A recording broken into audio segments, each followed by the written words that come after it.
भगवान ने अपने भक्तों के लिए अपने दिल में, अपने हृदय में एक स्थान बना रखा।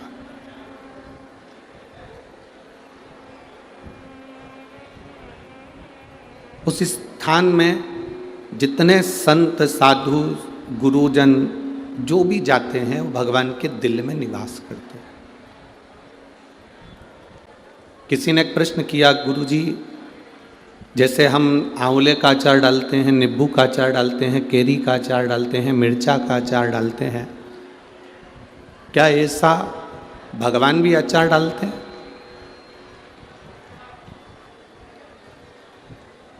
क्या भगवान के पास में भी अचार डालने का कोई नियम है? हम मिर्चा का अचार डाल रहे हैं, हम नींबू का अचार डाल रहे हैं, हम केरी का अचार डाल रहे हैं, हम आंवले का अचार डाल रहे हैं, क्या भगवान भी अचार डालते हैं? क्यों नहीं डालते?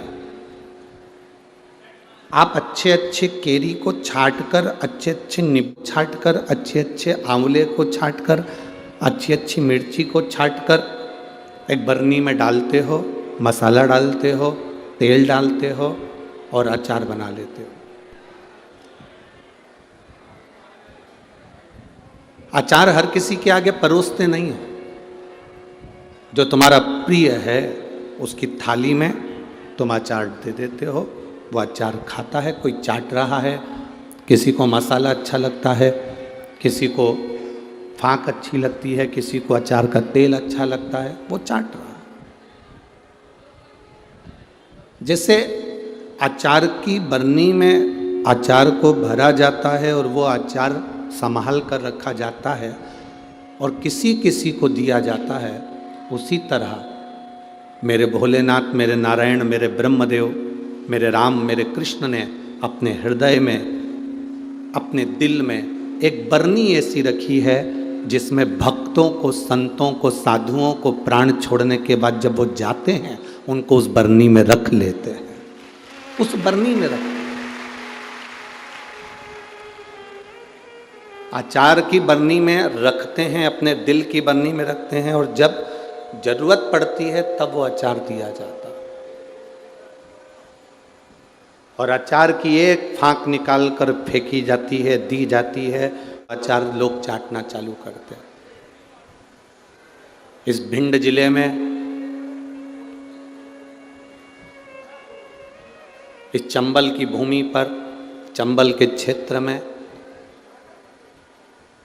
मेरे भोलेनाथ ने, मेरे नारायण ने, महाराज जी महामंडलेश्वर स्वामी ददरउआ सरकार जैसे आचार का एक स्वरूप हमको दिया है, जिसको हमें स्मरण कर कर अपनी भक्ति को प्रबल करना।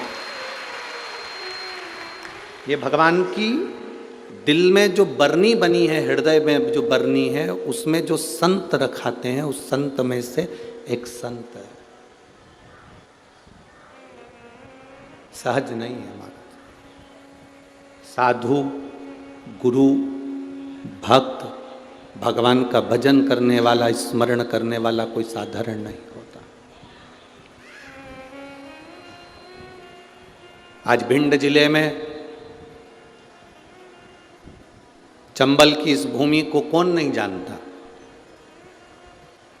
आप इतना कह दीजिए कि हम चंबल से आए हैं तो आधे तो वैसे ही घबरा जाते हैं।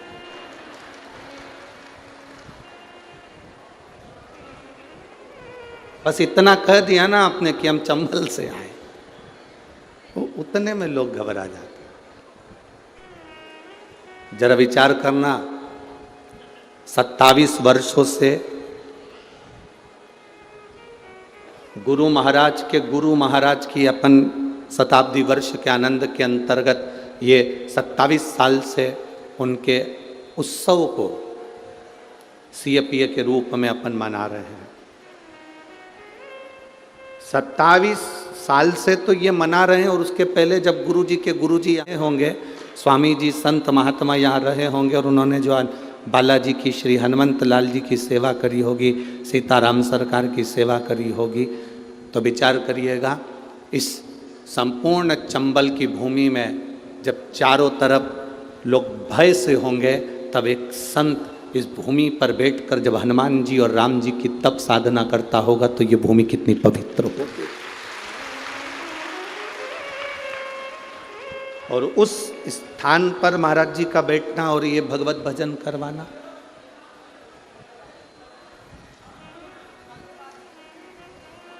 आपको शायद मालूम नहीं है कथा करवाने में कितना टेंशन रहता है, कितनी चिंता रहती है।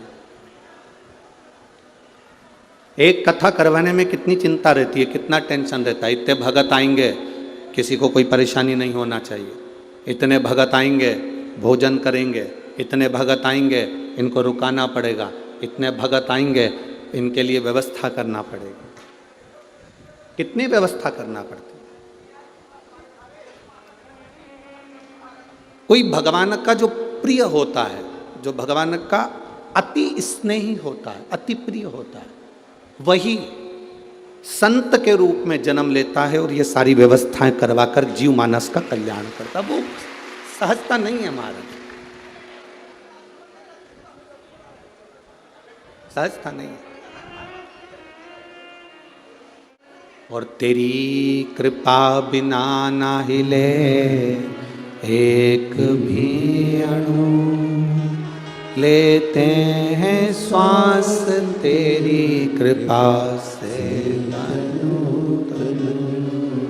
बखान क्या करूं मैं राखों के ढेर का, चपटी भभूत में खजाना कुबेर का।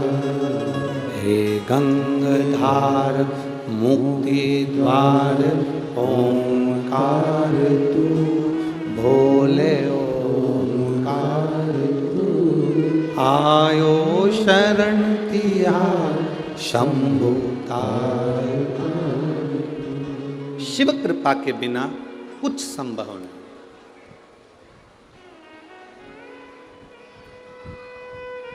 अगर राम नाम लिखे पत्थर तेराए जा रहे हैं, राम जी महाराज को लगा कि यह समुद्र पार कैसे उतरा जाए, तो सेतु बांधा गया। भगवान शंकर की शिवलिंग की पूजन करी गई और पूजन करने के बाद उससे निर्णय निकला, पूजन से निर्णय निकला। आप शंकर भगवान को एक लोटा जल चढ़ाने के लिए जाते हो, प्रतिदिन जाते हो, तो तुम्हारे को कुछ ना कुछ निर्णय मेरा भोलेनाथ जरूर देता। शिव को जल चढ़ाने का निर्णय संसार के लोगों को जरूर मिल। एक पत्र आया, हम ज़्यादा पत्र आज पढ़े नहीं क्योंकि थोड़ा भीड़ था, इसलिए पत्र नहीं पढ़ पाए, पर 2 पत्र हमने पढ़े हैं। उन 2 पत्रों में एक पत्र किसी ने लिखा है, उन्होंने अखबार का फोटो भी यहाँ लगाया। ज़्यादा पत्र तो आज हम पढ़े नहीं हैं।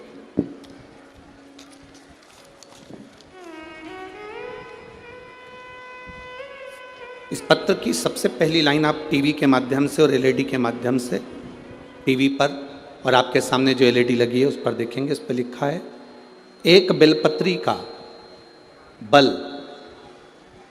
और 1 लोटे जल का फल। इस पत्र को जिसने लिखा है स्वर्णलता वर्मा, पति श्री राजेश वर्मा। कहीं बैठे हों, रंजना नगर, बाईपास रोड, भिंड, मध्य प्रदेश। मेरा मोबाइल नंबर ये है। कहीं बैठी हों तो हाथ हिला सकती हैं।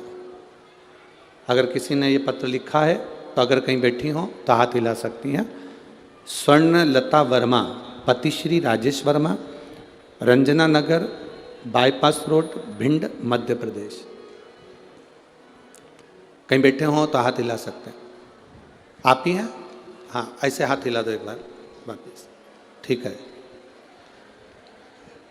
श्री शिवाय नमः। गुरुदेव, एक लाइन इन्होंने बहुत अच्छी और लिखी है, लुटा दिया भंडार काशी वाले ने, कर दिया माला माल काशी वाले ने।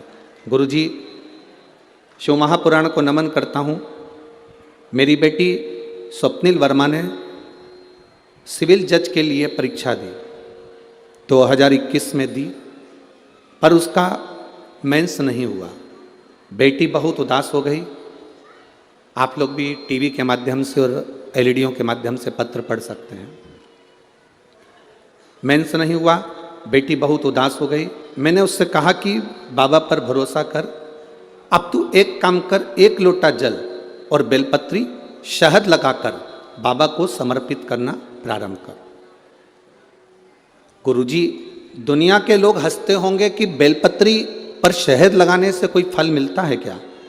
इस दौरान मैंने उससे बाबा से प्रार्थना करी, बाबा को नमन करा, कुबेरेश्वर महादेव का स्मरण करा, कथा पंडाल में बैठकर कथा श्रवण करी। दुनिया के लोग कहते हैं गुरुजी पंडाल में बैठकर कथा सुनने का फल क्या होता है? कोई मुझसे पूछे कि मैंने कथा सुनी अग्रवाल धर्मशाला में जाकर सीहोर में, और पशुपतिनाथ का व्रत किया। बाबा का क्या बखान करूं गुरुदेव। मेरी बेटी ने पुनः फिर परीक्षा दी और 18 फरवरी शिवरात्रि के दिन बिटिया का रिजल्ट आ गया और मेरी बेटी 25 सितंबर को जज बन गई और उसको पोस्टिंग मिल गई। मैं बाबा को यहाँ नमन करने आया हूँ। आज मेरी बेटी जज बनी है और वो शिव की कृपा से, श्री हनुमंत लाल जी की कृपा से, बाबा की कृपा से बनी है। मैं बहुत बहुत नमन करता हूँ। एक बार हाथ हिला दीजिए। श्री शिवाय नमस्तुभ्यम। बधाई आपको बहुत बहुत, आपकी बिटिया को जज बनने की बधाई हो। बैठिए। शिव तत्व किसको कहते हैं? एक लोटा जल भगवान की भक्ति का गुणगान, भगवत भजन खाली नहीं जाता। आप श्री ददरुआ धाम आते हैं, श्री बालाजी के दर्शन करते हैं, श्री हनुमंत लाल जी के दर्शन करते हैं, वहाँ प्रणाम करते हैं, नमन करते हैं, वो खाली नहीं जा सकता। इस पवित्र भूमि पर बैठकर आप भगवत भजन कर रहे हैं, वो खाली नहीं जा सकता। इतने संतों का आपको दर्शन हो रहा है, इतने गुरुजन का, इतने ब्राह्मण जन का आपको दर्शन हो रहा है, ये खाली नहीं जा सकता। कोई खाली नहीं। ए मेरी भिंड की जीजियों और मेरे जीजाओं, भले आपका बैग छोटा हो, आपका झोला छोटा हो, आपका पल्लू छोटा, पर मेरा महादेव बहुत मोटा है, देने में कमी नहीं रखता है। वो देता है तो इतना देता है। देवता देते हैं पल्ला झाड़ के, और महादेव देता है छप्पर फाड़ के। वो सहजता में नहीं देता, वो देता है तो ऐसा देता है कि उसमें तुम्हारी भक्ति बस मूल है, तुम्हारा विश्वास मूल है।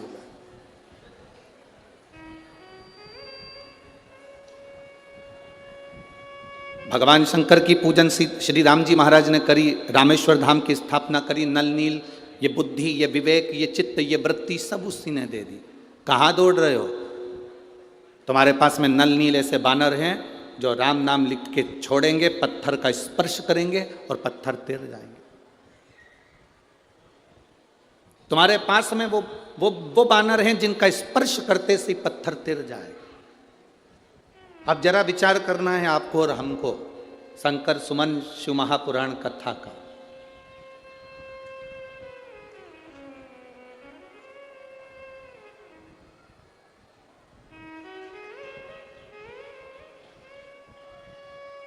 ये हमारे जीवन की पहली ऐसी कथा है जिस कथा का नाम हमने नहीं रखा है। ये हमारे जीवन की पहली कथा है जिसका नाम ददरुआ सरकार ने रखा है, शंकर सुमन शिव महापुराण। अपनी जीवन की पहली कथा है। हमेशा कथा का नाम हम देते थे, पर अब की बार हम समीर को बोले, आशीष जी को बोले, जो सरकार कहेंगे वो कथा का नाम। तो कि उनका मन है चंबल क्षेत्र में शंकर सुमन हो, बाबा के नाम से हो, हनुमान जी के नाम से हो। हमने कहा जो सरकार ने लिख दिया, सील ठप्पा लग गया, वो कथा बाबा हनुमान जी महाराज खुद बाचेंगे। अपने को नहीं बाचना है, वो खुद आके बाचेगा। ददरुआ धाम वाला श्री बालाजी महाराज, श्री हनुमान जी खुद बाचेंगे, अपने को नहीं बाचे। शिव कृपा जब होती है तब जीवन का एक आनंद प्रकट होता है।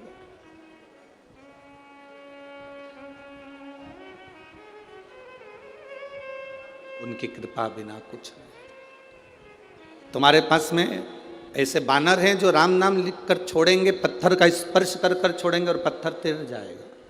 तुम्हारे पास में है वो। शंकर जी ने श्री राम जी से कहा, अब मेरी पूजन करे, वो मार्ग बता दिया भोलेनाथ जी। भोलेनाथ जी करते क्या है? मार्ग बताते। शिव करते क्या है? केवल मार्ग बता देते। कि आपको किस मार्ग पर चलना, आपको कैसे फल मिल सकता है, आप कैसे सफल हो सकते हो, यीशु बता सकते हैं।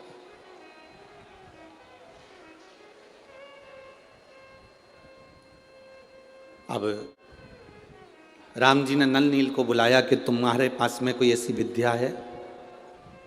वो विद्या तुम्हें श्राप लगा था, क्योंकि तुम संतों के सामान को पानी में फेंक देते थे, वो डूब जाता था, तो संतों ने कह दिया जो भी चीज फेंकेंगे वो तैर जाएगा। कभी कभी श्राप भी दुआ का काम कर जाता है, श्राप भी आशीर्वाद का काम कर जाता है। आप में से कितनी माताएं बैठी होंगी, आप में से कितनी बहुएं बैठी होंगी, और आप में से कितने लोग आस्था चैनल पर कथा सुन रहे होंगे, फेसबुक यूट्यूब पर कथा सुन रहे होंगे, जिनके घर के माँ बाप उनको गाली बके होंगे। सास 24 घंटा बहुओं को कोसी भी होगी, गाली भी दी होगी, अपशब्द भी कहे होंगे, ताने भी दिए होंगे, पर कभी भविष्य पुराण को उठाकर पढ़ना। उस भविष्य पुराण में एक बात लिखी हुई है। आप अगर गीता प्रेस गोरखपुर की भविष्य पुराण पढ़ेंगे तो उसके 36वें नंबर के पृष्ठ को आप पढ़ सकते हो। भविष्य पुराण के अंतर्गत वर्णन किया, घर के बुजुर्ग, घर की माता, घर के पिता अगर क्रोध में आकर अपने बच्चे को, अपनी बहू को, अपने बेटे को, अपने पोते को, अपनी पोती को गाली भी दे देते हैं, अपशब्द भी कह देते हैं, तो घर के बुजुर्ग के मुख से निकली हुई गाली भी आशीर्वाद का काम कर जाती है और उसका कल्याण कर देती है।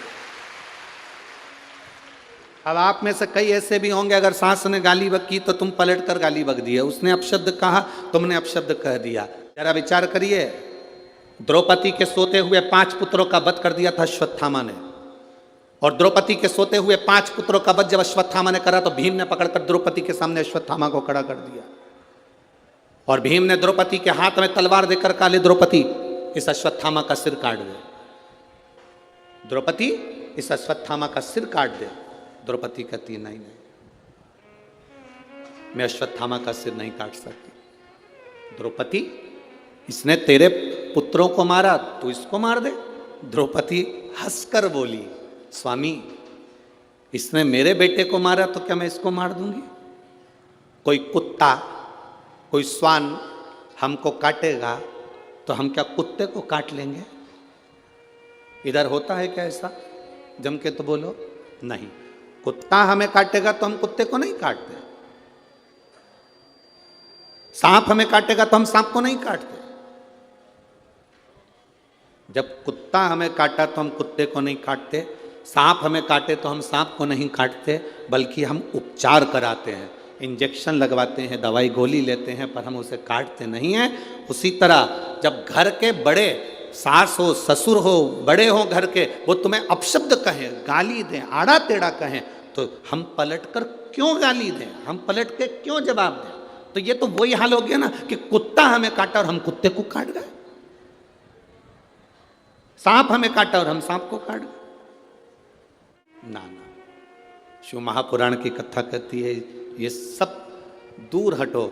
अगर तुम्हारे घर के बुजुर्गों ने तुम्हें अपशब्द कहा, तुम्हारे घर के बड़ों ने तुम्हें अपशब्द कहा, तुम्हारे घर के बुजुर्गों ने तुम्हें ताना दे दिया, आड़ा टेढ़ा कह दिया, गाली दे दिया, अपशब्द कह दिया, कोई बात नहीं।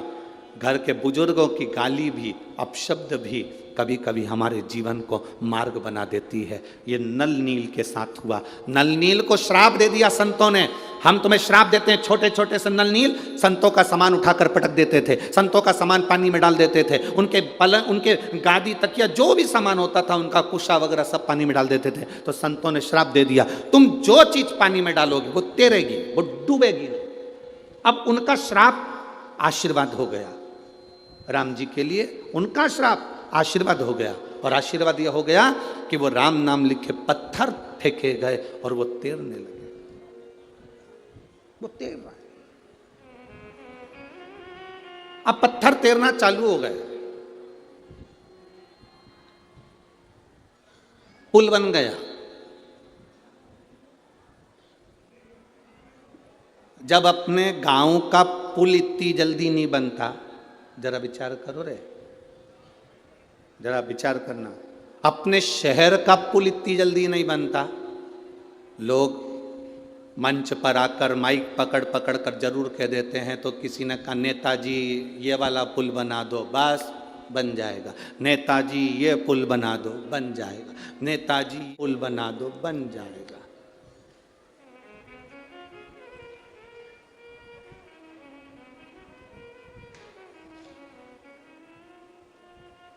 जो तुमने कहा नेताजी ने वो करा। क्या इतनी जल्दी पुल बन गए? जम के बोलो जरा, ए भिंड वालों, इतनी जल्दी पुल बन गए? जो बोले थे वो पुल बन गए इतनी जल्दी? नहीं बन पाते। राम जी का पुल इतनी जल्दी कैसे बन सकता है?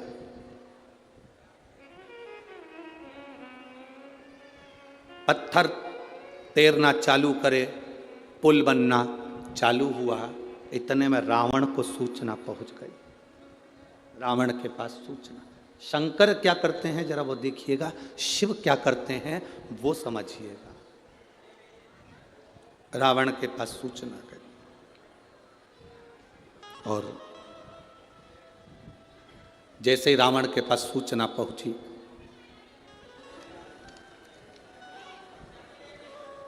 रावण ने सूचना पाते से उसी समय पर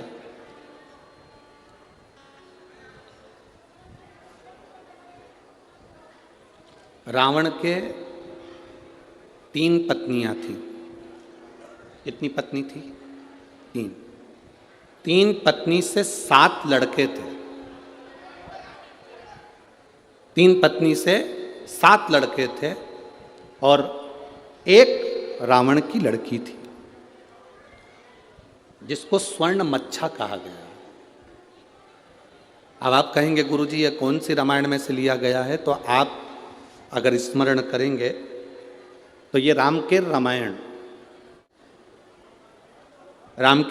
का ये एक प्रसंग, बड़ा सुंदर प्रसंग है। महाराज, थाई और कंबोडिया में ये रामायण का बड़ा प्रचलन है वहाँ पर। तो रामकेर रामायण में लिखा, रावण की 3 धर्म पत्नियां थीं। उन 3 धर्म पत्नियों के 7 लड़के थे। 7 लड़कों में एक बहन थी जिसका नाम था स्वर्ण मच्छा, जिसको कहते थे स्वर्ण परी। रावण ने अपनी बेटी को बुलाया और बेटी से कहा, बेटी सुन, तू स्वर्ण परी है, मेरी बेटी है, तुझे मालूम है राम नाम लिखे पत्थर तैराए जा रहे हैं और पुल बांधा जा रहा है। कुछ ऐसा कर दे कि वो पुल ना बंधे। स्वर्ण मच्छा समुद्र में गई, अपने पिता के शब्द सुनकर पानी में गई और पानी में जाकर उसने अपने समुद्र के अंदर जितने भी जल के अंदर जितने भी जीव थे उन सबसे कहा, मेरा कहना मानो, इस सारे पत्थरों को उठा उठा कर एक कोने में लगाना चालू कर दो।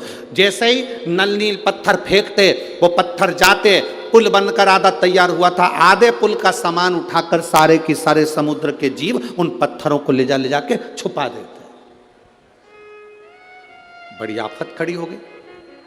अब जब आफत खड़ी हुई तो लक्ष्मण जी ने, लखनलाल जी ने तुरंत उसी समय पर श्री हनुमंत लाल जी को बुलाया और हनुमंत लाल जी को बुलाकर कहा, श्री हनुमान जी महाराज ये बताओ कि ये पत्थर इतने तैराए जा रहे हैं, इतने पत्थर तैरा रहे हैं, ये पत्थर सब जा कहाँ गए?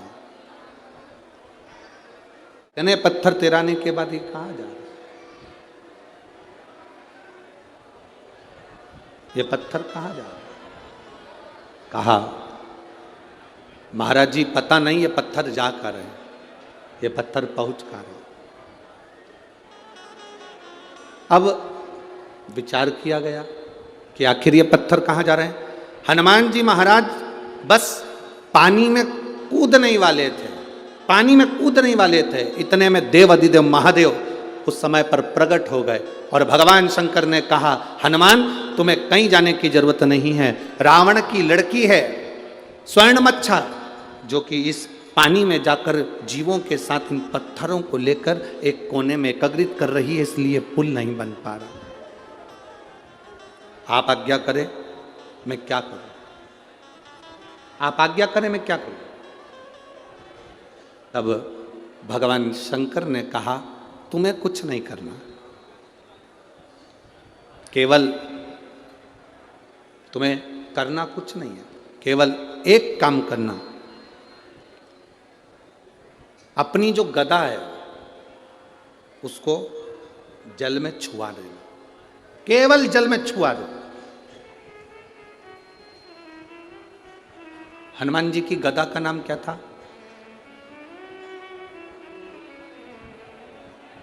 जल्दी बोलो, जल्दी, सब मिलकर बोलो जल्दी से। भाई अपन कहते हैं कि राम जी के हाथ में धनुष था, अर्जुन के हाथ में धनुष था, परशुराम जी के हाथ में फरसा था। शस्त्र का नाम है, तो हनुमान जी के हाथ में जो गदा थी उसका नाम क्या था?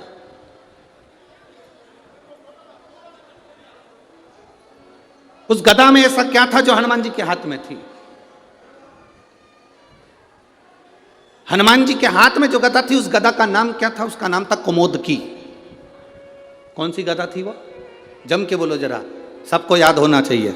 कभी कोई प्रश्न करे तो आपके जीवन में वो उत्तर आपके सामने हो। कुमोदकी उस गदा का नाम था जो हनुमान जी के हाथ में थी। उसको कुबेर ने दिया था हनुमान जी, शिव जी के कहने पर। आप केवल उस गदा का स्पर्श समुद्र के जल में कराओगे और स्वर्ण मच्छा उस समय पर जैसे ही आपके सामने आकर खड़ी होगी तब आपको कहीं जाने की जरूरत नहीं। उस समय पर स्वर्ण मच्छा से आप निवेदन करोगे और अपने पिता के बारे में आप समझाओगे। स्वर्ण मच्छा आपके उन पत्थरों को छोड़ देगी। शिव क्या करते हैं? देवाधिदेव महादेव क्या करते हैं? शंकर क्या करते हैं? शिव महापुराण की कथा कहती है, जब जब जीव अटकता है, जब जब जीव परेशान होता है, जब जब जीव कहीं भटक जाता है, तब तुमने जो एक लोटा जल महादेव को समर्पित किया है वो जल तुम्हारे सामने मार्ग दिखाने के लिए आ जाता है। वो एक लोटा जल तुम्हारे सम्मुख में आ जाता है। वो एक लोटा जल तुम्हारे जीवन का सुख प्रदान कर देता है।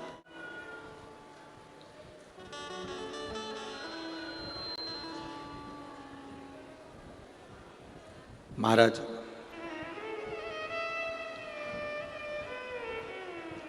कल अपन ने कथा में श्रवण करा था, भगवान शंकर भगवान की धर्मपत्नी माता सती दक्ष प्रजापति के यज्ञ में जाती हैं और उनका शरीर उस यज्ञ की अग्नि में कूद कर उन्होंने अपने प्राणों को त्याग दिया था। सती मैया का शरीर यज्ञ की अग्नि में चले गया था और सती का जो अगला जन्म हुआ था वो कोयल का हुआ था। सती का जन्म काय का हुआ? जम के बोलो जरा, जम के बोलो। कोयल का जन्म हुआ। पार्वती तो बाद में बनी माता सती, पहले माता सती को कोयल बनना पड़ा था। और कोयल बनकर माता सती घूमती रही, भ्रमण करती रही, भ्रमण करती रही। भ्रमण करते करते कोयल बनी माता सती। जहां पर कोई शंकर भगवान के शिवलिंग की पूजन करता था, मां सती कोयल बनकर वहां बैठकर कूका करती थी, भगवान शिव के नाम का उच्चारण करती थी।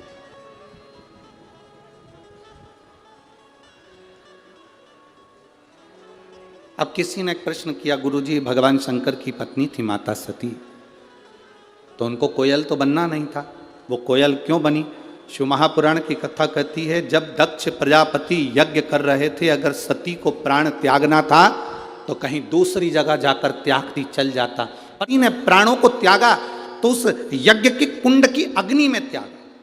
कोई साधु, कोई सन्यासी, कोई तपस्वी, कोई साधक, कोई उपासक, कोई संत, कोई ब्राह्मण, कोई गृहस्थी भी अगर कोई अच्छा कार्य कर रहा है, कोई तुम्हारे नगर में, तुम्हारे गांव में, तुम्हारे क्षेत्र में, तुम्हारे इस परिवार में कोई अच्छा काम कर रहा है, उसमें कभी अड़चन मत डालो। अगर अड़चन डालते हो तो अड़चन डालने वाला एक ना एक दिन पक्षी का जन्म पाता है। पक्षी का जन्म उसको लेना ही पड़ता है।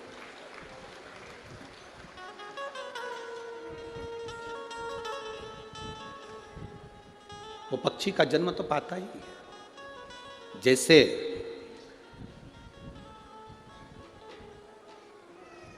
चौरासी लाख योनियों में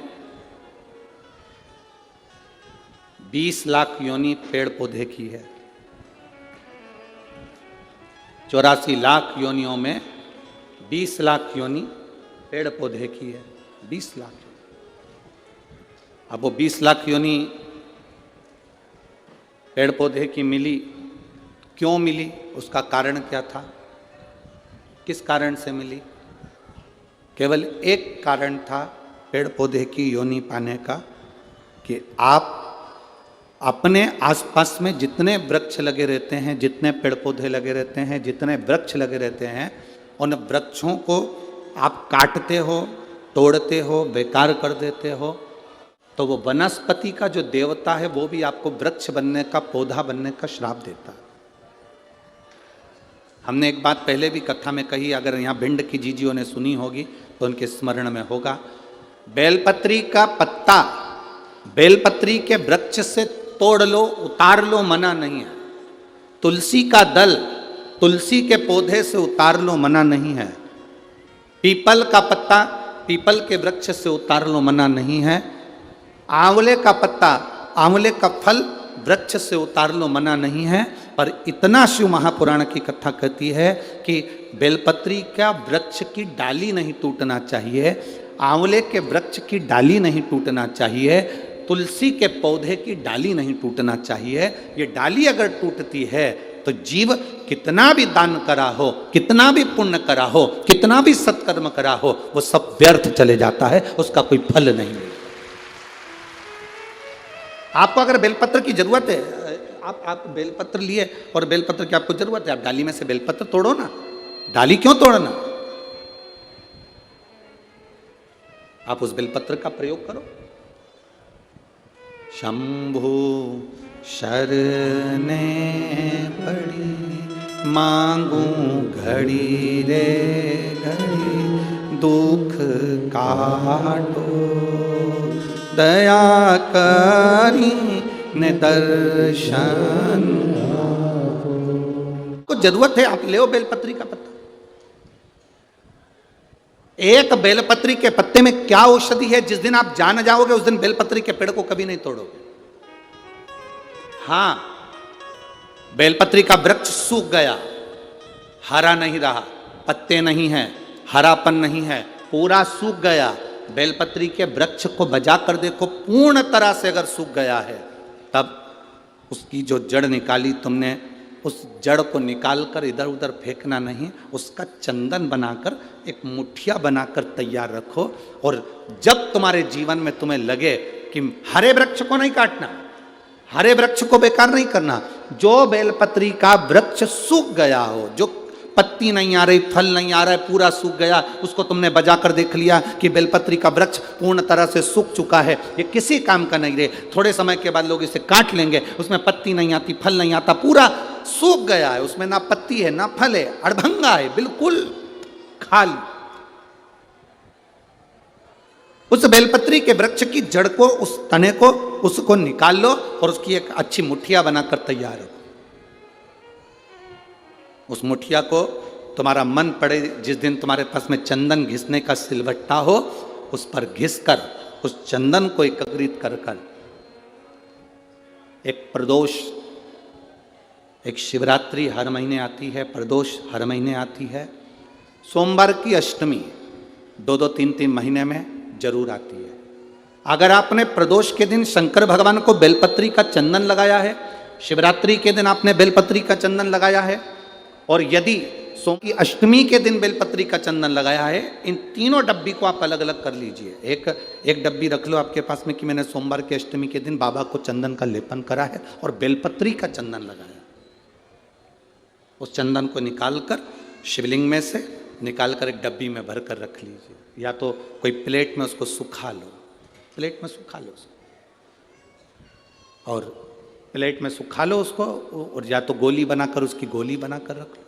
दूसरा, प्रदोष के दिन बाबा को जो तुमने बेलपत्री का चंदन लगाया, परंतु याद रखना हरे वृक्ष की डंडी को नहीं सुखाना है, सूखा हुआ वृक्ष। और यदि आपने प्रदोष के दिन का चंदन बनाया है तो उसको बाबा पर लगाकर उसके लेपन को आप निकालकर उसकी गोली बनाकर लेते हैं। तीसरा, शिवरात्रि के दिन आपने बाबा को अगर बेलपत्री का चंदन लगाया है तो उसको शिवलिंग पे से उतार कर उसको प्लेट में सुखाकर उसकी गोली बनाकर रखें। अब प्रयोग करिएगा, कभी मौका मिल जाए तो प्रयोग कर कर देखिएगा। शरीर में कहीं पर भी गांठ पड़ गई हो और डॉक्टर कह रहा है कि इसका ऑपरेशन जरूरी है, तो प्रदोष के दिन जो आपने बाबा के ऊपर बेलपत्री की जड़ का जो चंदन का लेपन करा है और उसकी जो गोली बनाई है, उसको 15 दिन तक रोज एक गोली पानी से निगलना प्रारंभ करो। कुंदकेश्वर महादेव का नाम लेकर उस गोली को खाना प्रारंभ करिए। आपको 15 दिन के बाद डॉक्टर से जांच कराने के लिए जाइए, गठान धीरे धीरे गलना प्रारंभ हो गई हो, गांठ धीरे धीरे गल रही हो, उसका फल मिलता है। प्रदोष वाली बेलपत्र का, चंदन का जो गोली तुमने बनाई उसका फल तुम्हें मिलेगा। अब सोमवार की अष्टमी के दिन का जो चंदन है, बाबा को जो तुमने बेलपत्री का चंदन का जो लेपन करा है, देखिए डॉक्टर हनुमान जी के यहाँ पर ये कथा चल रही है। करने वाला डॉक्टर हनुमान जी हैं, कराने वाले डॉक्टर हनुमान जी हैं, और सुनने वाले डॉक्टर हनुमान जी हैं, और बोलने वाले भी डॉक्टर हनुमान जी हैं। कर लिया वो आपके ऊपर। दूसरे नंबर पर है सोमवार की अष्टमी के दिन का चंदन, जो आपने बेलपत्री के जड़ को घिसा है। फिर कहूँगा, इस बात को विशेष बार बार कह रहा हूँ कि हरे पेड़ को मत काट लेना, हरे पेड़ को नहीं। जो पेड़ पूरी तरह से सूख गया, ना पत्ती ना फल, उसको बजा कर देख लो कि ये पेड़ पूरा सूख चुका है, तब उस पेड़ की जड़, जो जिसको लोग काट कर ले जाने वाले हैं, बाहर फेंकने वाले, उसकी जड़। दूसरे नंबर पर है सोमवार की अष्टमी के दिन आपने जो बाबा को लेपन करा है, बेलपत्री की जड़ का चंदन बनाकर लेपन करा है, उसकी जो गोली है। अगर बच्चा 8 साल का हो गया, 9 साल का हो गया, 10 साल का हो गया और वो गंदगी कर रहा है, बिस्तर पर गंदगी कर रहा है, सुसु कर रहा है, या अचानक उसको भय हो जाता है, या किसी ना किसी तरह से उसको रोग ग्रसित हो जाता है, उस बच्चे को भी आप छोटी सी गोली हफ्ते में केवल एक बार, जो सोमवार की अष्टमी के दिन जो आपने चंदन का लेपन करा है, हफ्ते में एक बार उस गोली को बच्चे को पीस कर पानी के साथ देना प्रारंभ करो। आपको धीरे धीरे उस बच्चे में आनंद की अनुभूति हो जाएगी, गंदगी नहीं कर सकता। अब तीसरे नंबर पर है शिवरात्रि के दिन जो हमने बाबा को बेलपत्री के चंदन का लेपन करा। शिवरात्रि के दिन, शिवरात्रि के दिन हमने बाबा को जो बेलपत्री का चंदन का लेपन करा, उस चंदन की गोली, कभी डॉक्टर कह दे कि तुम्हारे रीढ़ की हड्डी में गैप हो गया है, तुम्हारी पीछे की जो की हड्डी उसमें गैप हो गया है, या आपकी जो हड्डियां हैं वो कमज़ोर हो गई हैं, या घुटने की हड्डी कमज़ोर हो गई है, कुर्सी पर बैठना पड़ रहा है, तो उस समय पर हफ्ते में 2 बार जो तुमने शिवरात्रि के दिन बाबा को चंदन का लेपन करा और उसकी जो गोली बनाई, वो हफ्ते में 2 बार आप उस बेलपत्री के चंदन की गोली को लेना प्रारंभ करो। रीढ़ की हड्डी में जो गैप होगा वो भराना प्रारंभ हो जाएगा। शिव तत्व है। हमने गोली का क्यों बोला? हम बोल रहे थे कि चंदन को तुम बस ऐसे ही चाट लो, पर गोली इसलिए कि वो सूख जाएगी, तो वो आपके काम में आराम से आ सकती। सूखने चंदन का ले, उस चंदन का सुख है। महाराज बोल बम का नारा है, सारी समस्या का हल, शिव की भक्ति हमारा एक आनंद, शंकर की एक भक्ति का। सती मैया स्वयं सती, सती मां। अब सती को कोयल बनना पड़ा, सती को कोयल, पक्षी बनना पड़ा है माता सती को, कोयल बनना पड़ा है माता सती को, और सती कोयल बनी। अब कोई कहे कि गुरुजी क्या पक्षी भगवान शंकर का भजन करते हैं? क्या पक्षी भगवान शिव का स्मरण करते हैं? क्या पशु भगवान शंकर का भजन करते हैं? कहीं मत जाओ, एक बार रामायण ठाकर देखिए। अहि रावण पताल लोक का स्वामी था, पताल लोक उसके कब्जे में था, अहि रावण के कब्जे में पताल लोक। शंकर सुमन शिव महापुराण की कथा सुन रहे हो, इसलिए इस प्रसंग को हम लोग ले रहे हैं। हनुमान जी से जुड़े हुए प्रसंगों को जोड़ते हुए इस कथा का लाभ अपन ले रहे हैं। क्या पशु पक्षी भगवान शिव का भजन करते हैं? क्या पशु पक्षी भगवान शंकर को जल चढ़ाते हैं? क्या पशु पक्षी भगवान शंकर का गुणगान करते हैं? क्या पशु पक्षी भगवान शिव की स्तुति करते हैं? कोई एक देवता का नाम बता दो जिस देवता का नाम पशु से जुड़ा हुआ हो। केवल एक ही देव है, वो देव अधिदेव महादेव है, जिसको पशुपति नाथ कहा जाता है, जो पशुओं का भी देवता है, जिसको पशुपति नाथ कहते हैं, जो पशुओं का भी देवता, पशुओं का।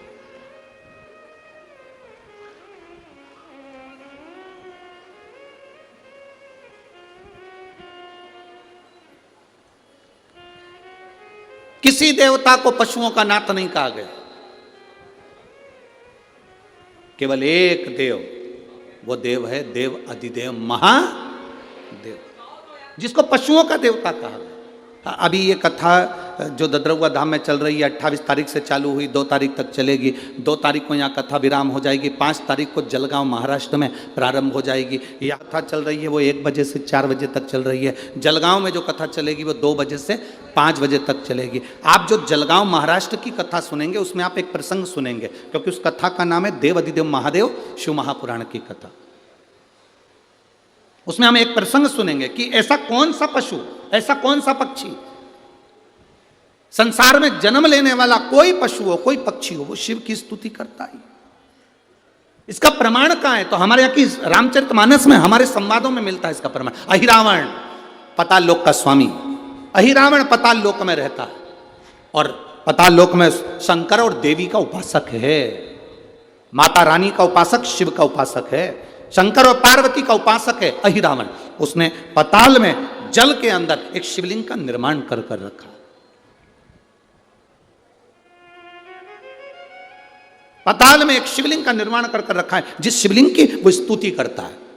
अहिरावण, रावण, कंस, ऐसा संसार में जितने जितने जीव हुए, चाहे वो देवता हो, असुर हो, गंधर्व हो, मनुष्य हो, सबने शिव की स्तुति करी, सबने। अहिरावण शंकर के शिवलिंग की पूजन कर रहा है।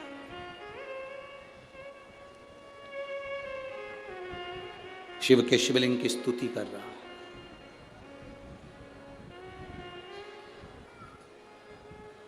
अब शंकर भगवान को वो जल चढ़ाता, दूध चढ़ाता, पूजन करता, अभिषेक करता, उठकर जाता। उठकर जाने के बाद अहिरावण के उस पाताल लोक में एक मछली बड़ी सी आती और वो मछली शिवलिंग के आसपास भ्रमण करती। शिवलिंग के आसपास मछली भ्रमण कर रही।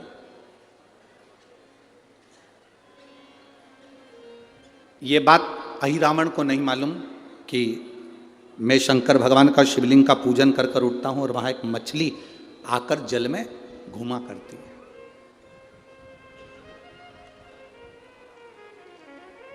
पूजन करते समय, तुलसी को जल चढ़ाते समय, अभिषेक पूजन करते समय, घर में आप पूजन कर रहे हैं उस समय पर तुलसी को जल चढ़ा रहे हो, उस समय पर पीपल की पूजन कर रहे हो, उस समय पर बेलपत्री का पूजन कर रहे हो, उस समय पर आंवले का पूजन कर रहे हो, उस समय पर या कोई पूजन भजन आप कर रहे हैं, उस समय पर दरवाजे पर अगर 3 सामने खड़े हो जाते हैं तो ये समझ लेना कि आपकी पूजा को भगवान ने स्वीकार कर लिया। कौन 3 है उसका स्मरण करिएगा। पहला, पूजन करते समय, भगवान की आराधना करते समय अंदर मंदिर में अपने घर में बैठकर आप भगवान नहला रहे हैं, भगवान की पूजा अर्चना कर रहे हैं, सेवा कर रहे हैं, माला जाप कर रहे हैं, पूजन अर्चना कर रहे हैं, तुलसी को जल चढ़ा रहे हैं, उस समय पर 3 का दर्शन अगर आपको हो जाता है, आपके दरवाजे पर अगर आ जाते हैं तो आपका समझ लेना पूजा स्वीकार हो गया। पहले नंबर पर पूजन करते समय दरवाजे पर गौ माता आकर खड़ी हो जाए, समझ लो तुम्हारा पूजन सफल हो गया। आप पूजन कर रहे हैं अंदर से, गाय रंभा रही है, आप पूजन कर रहे हैं अंदर से, गौ माता गौमूत्र कर रही है, आप पूजन कर रहे हैं अंदर से, गौ माता गोबर कर रही है, आप पूजन कर रहे हैं अंदर से और गाय दरवाजे पर आकर खड़ी हो गई। तुम्हारी अर्चना में, तुम्हारी आराधना में, तुम्हारी साधना में गौ माता तुम्हारे सामने आकर खड़ी हो जाए। पूजन के समय पर अचानक आकर तुम्हारे द्वार पर, तुम तुलसी को जल चढ़ा रहे हो, तुम्हारे दरवाजे पर आ जाए। और मेरा विश्वास कहता है, यहाँ जितनी मेरी जीजियाँ बैठी हैं, यहाँ जितने मेरे जीजा बैठे हैं, ये मेरा विश्वास कहता है आपके साथ कभी ना कभी ये जरूर हुआ होगा, पूजन के समय पर गौ माता का दर्शन होता ही, ये मेरा विश्वास कहता है। और ये कब होता है? जिस दिन आपका चित्त, मन, वृत्ति भगवान में रमी हो। चाहे तुम राम जपो, हनुमान जपो, शिव जपो, तुम्हारी मर्जी पड़े वो जपो। तुम देवी की भी पूजन कर रहे हो, किसी की देवता की पूजन कर रहे हो, कुल देवता की पूजन कर रहे हो, दिल से कर रहे हो, तो ये तीन का अगर दर्शन हो जाए तो कार्य सफल है। पहला, जम के बोलो, गौ माता। दूसरे नंबर पर हमारे यहाँ हम पूजन में लगे हुए हैं, आराधना में लगे हुए हैं, भगवान की अविरल भक्ति में लगे हुए हैं। भगवान की पूजन, आराधना और भक्ति में हम तल्लीन हैं। और दूसरे नंबर पर उस पूजन करते समय पर तुम्हारे घर की बहन बेटी तुम्हारे दरवाजे पर आ जाए तो समझ लो पूजन फल हुआ है। क्या बहन बेटी के आने से पूजन सफल हो सकता है?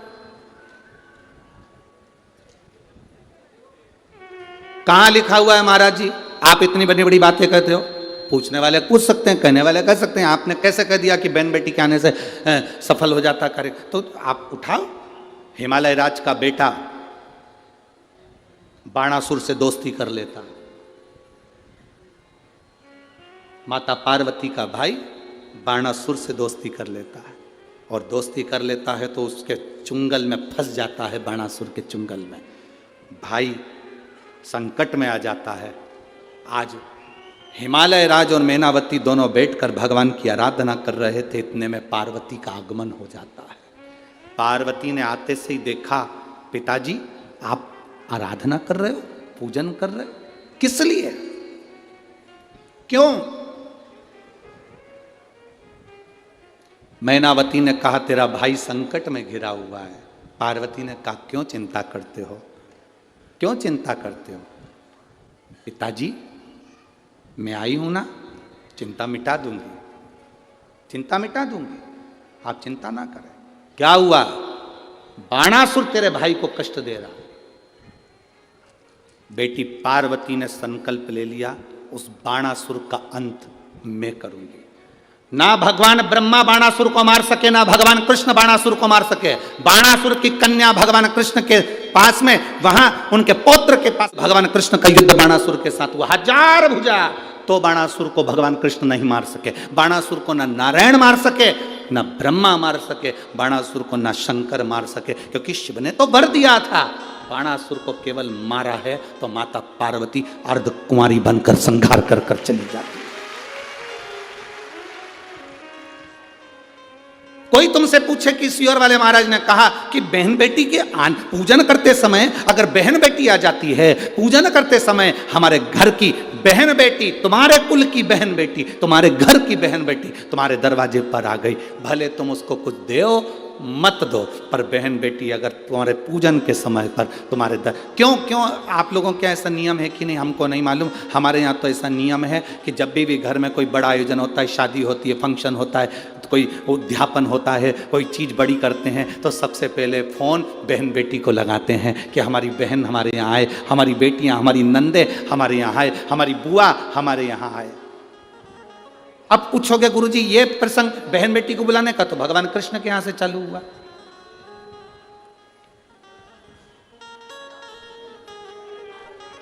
नंद बाबा की कितनी बहन थी? 2, नंदा सुनंदा। नंद बाबा की 2 बहन थी।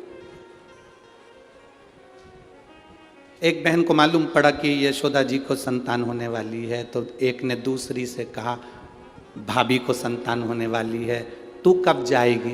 बहनों में बड़ा प्रेम, मायके जाने से पहले फोन पे बात कर लेती, तू कितनी तारीख को जाएगी?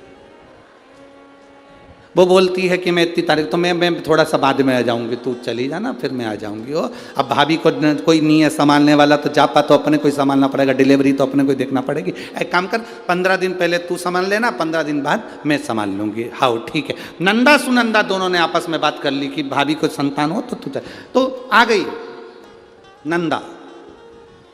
नंद बाबा की बहन नंदा आकर घर में रहने लगी, और भाभी को जब जापा हुआ तो सबसे पहले नंदा भगवान को हाथ जोड़कर कहती है, बाबा ऐसी कृपा करना, ए बाबा ऐसी कृपा करना, मेरे भैया की यहाँ 60 साल के बाद तो औलाद हो रही है, तो ऐसी कृपा करना कि उनके घर में लड़का हो जाए। और नंदा हाथ जोड़ती जोड़ती जोड़ती जोड़ती यशोदा जी के कक्ष में गई, और जो कक्ष में गई जाकर जो दर्शन करा तो लाला का दर्शन था। नंदा खुश हो गई, थाली उठाकर बजाने लगी कलदार से, और एक थाली को उठाकर उस नंदा ने बजाया, थाली को उठाकर, कांसे की थाली, पीतल की थाली, तांबे की थाली, जिसके घर में बजती थी उसके घर में शुभ संदेश आता था। आज के जमाने में स्टील बजता है,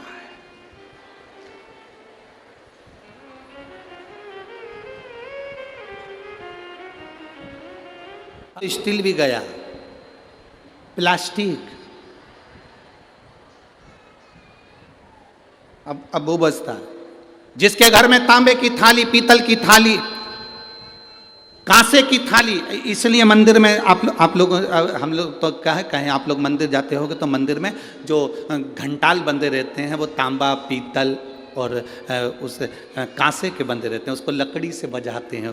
क्यों बजाते हैं, उसका कारण क्या है? उसका कारण क्या है, जितने लोग आरती में सम्मिलित होते हैं, तांबा, पीतल, कांसा मंदिर में इसलिए बजाया जाता है, जितने लोग आरती में आए हैं इनके घर में खुशियां प्रवेश कर जाए, इनके घर में भी आनंद की अनुभूति हो जाए।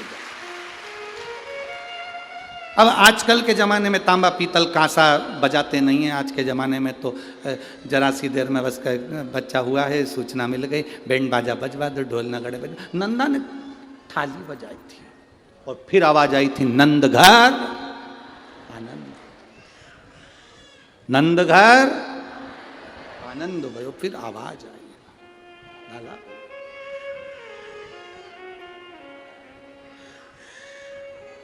शिव तत्व कह रहा, पूजन करते समय, भजन करते समय, स्मरण करते समय, आराधना करते समय, भगवान को भजन करते समय, तुलसी को जल चढ़ाते समय अगर ये 3 का आना तुम्हारे दरवाजे पर हो जाए, समझ लो तुम्हारा पूजन सार्थक हो गया, तुम्हारा भजन सार्थक हो गया, भजन सार्थक।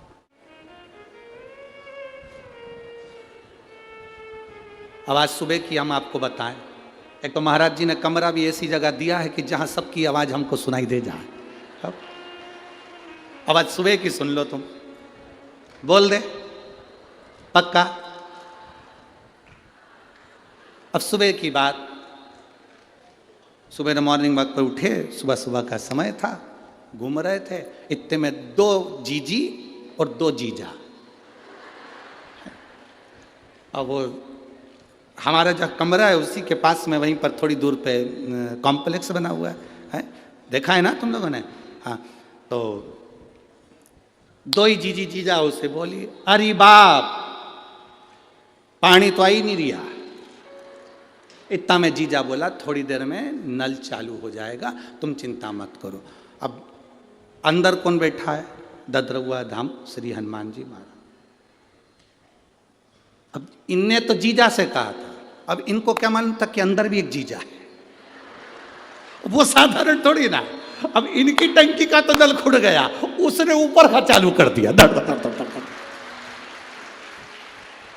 सुबह 5:30 बजे की घटना। और जो पानी गिरना चालू हुआ, जो पानी, इतने में दोनों जीजी जीजा से बोली, ये कहां से आ गया? अब ये उन जीजा से बोल रही थी, वो मालूम पड़े वो भीतर वाले ने, उसने टंकी का नल खोल दिया। जो पानी गिरना चालू हुआ, थोड़ी देर का आया, 15-20 मिनट पर जीजी और नहा ली, और जीजा और भी नहा नुहा के कंगी पाटी पाड़ के हम उधर घूम के उधर आए, तो चिल्ला के बोले, श्री शिवाय। यहीं बैठे होंगे वो चारों जीजी जीजा, हो यहीं बैठे होंगे, ऐसा हो ही नहीं सकता कि यहाँ नहीं हो, यहीं बैठे होंगे वो चारों, और वहीं से चिल्ला रहे, श्री शिवाय। हमने कहा आ गया, सुनता है, उसको कहते हैं ददरुआ धाम का श्री हनुमान, साधारण नहीं, सुनता है, सुन लेता, तुरंत सुना। महाराज भक्ति जितनी प्रबल हो विश्वास, आपने दिल से कहा, उसने दिल से सुना। सफलता देता है बाबा, सफलता क्या ना। तेरी कृपा बिना ना हिले एक भी लेते हैं श्वास, तेरी कृपा से। पूजन करते समय, भजन करते समय, स्मरण करते हुए, नाम जाप करते हुए 3 का दर्शन हो जाए, तुम्हारे दरवाजे पर आ जाए, जीवन की सफलता मानना, पूजन सफल मानना। पहले नंबर पर जम के बोलो गौ माता, दूसरे नंबर पर बहन बेटी, और तीसरे नंबर पर हैं संत गुरुजन, निष्कपट भाव के, जो तुम्हारे दरवाजे पर कुछ मांगने नहीं आए हैं। जो मांगने आए हैं वो नहीं, पूजन करते समय तुम्हारे दरवाजे पर कोई संत, कोई ब्राह्मण, कोई गुरुजन, कोई भक्त ऐसा आ जाए जो मांगने नहीं आया, फिर बस तुम्हारे सामने तिलक लगाकर भक्ति में डूबा हुआ, भजन में डूबा हुआ वो तुम्हारे सामने आ जाए, समझ लो कि तुम्हारी पूजन सफल हो गई। मांगने नहीं, मांगने नहीं, केवल आया, भजन गाया, सीताराम कहा, हर हर महादेव कहा, श्री शिवाय नमस्तुभ्यम कहा, जय श्री हनुमान जी कहा, और वो अपना चले गया। तुम्हारे दरवाजे पर मांगा नहीं उसने। असली संत तुम्हारे दरवाजे पर गुरुजन, ब्राह्मण जन, भक्त जन, कोई भगवत प्रेमी तुम्हारे दरवाजे पर दर्शन हो जाए पूजन के समय पर, समझ लो कि उसने स्वीकार कर लिया, उसने स्वीकार कर लिया। अहिरावण शिवलिंग की पूजन करता है, चले जाता है, एक मछली शिवलिंग के आसपास घूमती रहती है। अहिरावण जो जल चढ़ाता है, अहिरावण जो दूध चढ़ाता है, अहिरावण जो पदार्थ चढ़ाता है, मछली उसको ग्रहण कर लेती है।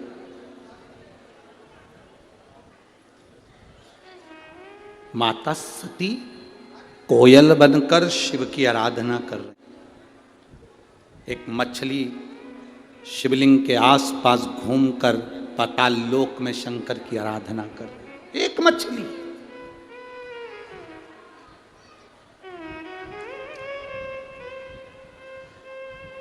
आपको लगता होगा आप व्रत करते हो, आपको लगता होगा मैं उपास करती हूं, मैं व्रत करती हूं, मैं साधना करती हूं, मैं भजन करती हूं। कभी अंदाजा लगा कर देखना, शास्त्रों में प्रवेश कर कर देखना, हमारे यहाँ के पशु पक्षी भी व्रत करते हैं। हमारे यहाँ के पशु पक्षी भी व्रत करते हैं, साधना करते हैं, उपास करते हैं। ये भारत की भूमि कोई साधारण भूमि है?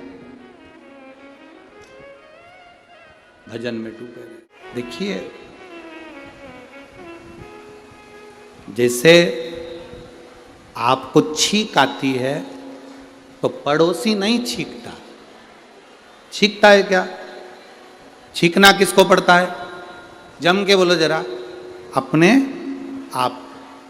खांसी चली तो क्या पड़ोसी खांसेगा? अरे बोलो तो रे, नहीं। किसको खांसना है?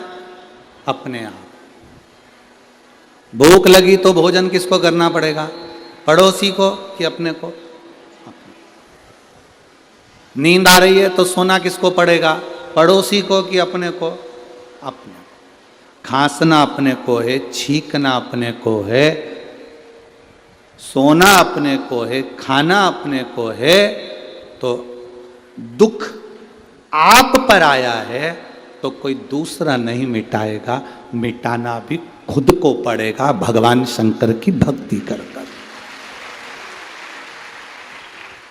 सियोर वाला महाराज नहीं मिटाएगा, ये बिल्कुल अंदाजे से निकाले। ये मत सोचना कि सियोर वाले महाराज के पास में जाएंगे तो दुख मिट जाएगा। ना ना ना, सियोर वाले महाराज का दुख तो खुद भोलेनाथ मिटाता, तो तुम्हारा दुख क्या सियोर वाला मिटाएगा? तुम्हारी भक्ति, तुम्हारा भजन, तुम्हारा कीर्तन, तुम्हारा मंत्र जाप, तुम्हारा स्मरण, तुम्हारा चढ़ाया गया एक लोटा जल, शंकर भगवान के मंदिर में करी गई सेवा तुम्हारा दुख मिटाएगी, कोई दुनिया में नहीं मिटा। इस भ्रम में मत रहिएगा कि कोई तुम्हारा दुख मिटाएगा। खांसी तुम्हें चली है तो खांसना तुम्हें है, छींक तुम्हें आई है तो छींकना तुम्हें है, नींद तुम्हें आई तो सोना तुम्हें है, भूख तुम्हें लगी तो भोजन तुम्हें करना है, दुख तुम पर आया कर्म की गति के अनुसार ये दुख संसार में सब पर आता है। राम जी पर दुख आया तो उन्होंने खुद आगे रहकर मिटाया, भगवान कृष्ण पर दुख आया तो उसमें वो खुद आगे रहकर अपने दुख को मिटाया। भजन बढ़ाओ, स्मरण बढ़ाओ, तुम्हारी भक्ति बढ़ाओ, शिव के प्रति प्रेम बढ़ाओ। क्या पशु पक्षी भजन करते हैं? मछली घूम रही है अहिरावण के यहाँ, अहिरावण उठकर चले जाता है, मछली शिव जी के आसपास में जो चढ़ाया गया सामान था वो मछली उस पदार्थ को ग्रहण कर लेती है। उस मछली ने पदार्थ को ग्रहण करा। एक दिन अहिरावण कहीं चले गया। बहुत विशेष कथा है शिव महापुराण की, शायद आप लोगों ने सुनी ना सुनी वो हमको नहीं मालूम, और बहुत ध्यान लगाकर सुनोगे तो उस कथा का रसतत्व आपको प्राप्त हो। ददरुआ धाम सरकार के इस पवित्र आनंद में ये कथा चल रही है, आप भाव से सुनो। पूरे आस्था चैनल और पूरे फेसबुक यूट्यूब पूरे विश्व को कहूंगा इस कथा का रसतत्व अपने जीवन को उतारिए। क्या पशु पक्षी भजन करते हैं? शंकर जी के मंदिर में चींटी का क्या काम है? हनुमान जी के मंदिर में चींटे का क्या काम है? झिंगुर का क्या काम है? चूहे का क्या काम है? भगवान के मंदिर में ये जीव, ये चींटी, ये झिंगुर, ये चींटा, इनका क्या काम? महाराज कोई पुण्य करे होंगे पूर्व के, अपने कर्म को भोगते भोगते भोगते चींटी का जन्म मिल गया। चींटी बनकर किसी भगवान हनुमान जी के, राम जी के, शंकर जी के मंदिर में चली गई, और जाने के बाद उनका प्रसाद मुख में गया तो चींटी की योनि के बाद में झिंगुर की योनि होती है, वो योनि नहीं मिली। चींटी की योनि के बाद भगवान का प्रसाद पाते पाते मनुष्य की योनि में चली गई। डायरेक्ट वो योनि प्राप्त हो गई, डायरेक्ट।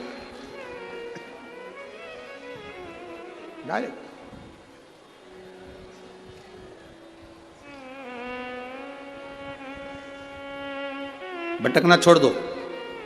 मछली ने, अहिरावण कहीं चले गया, मछली शंकर जी पर चढ़ा हुआ पदार्थ कैसे पावे? मछली का संकल्प था शिव जी चढ़े हुए प्रसाद को ही वो ग्रहण करती है, शंकर पर चढ़े हुए अभिषेक के जल को ही वो ग्रहण करती है। अब मछली तड़पने लगी। 12 दिन हो गए, 15 दिन हो गए, 20 दिन हो गए, शंकर का कोई प्रसाद नहीं मिला। मछली तड़प रही।